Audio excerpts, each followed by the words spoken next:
Hello everyone, welcome to Virakti Education.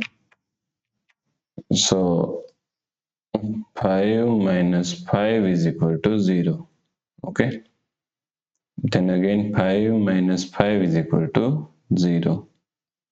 Now 0 multiplies 0 is equal to also 0. But this answer is completely wrong.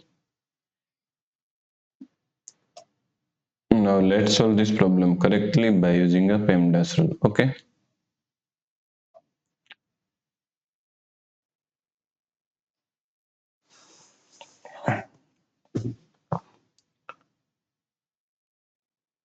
PEMDAS.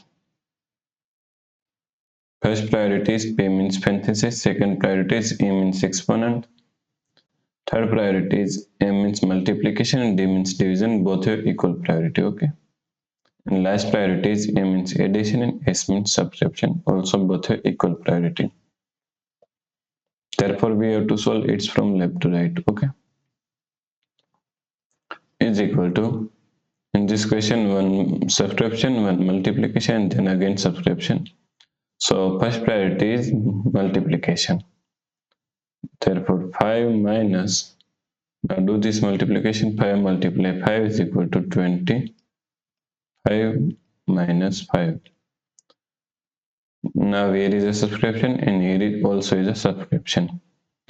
Both have equal priority, therefore we have to solve it from left to right, okay? So first we have to solve this subscription. So 5 minus 25 is equal to minus 20 minus 5 is equal to minus 20 minus 5 is equal to minus 25. Therefore the correct answer is minus 25. Okay. If you like this problem, please like, share and subscribe Virakti Education YouTube channel and do not forget to comment your answer. Thanks for watching the video.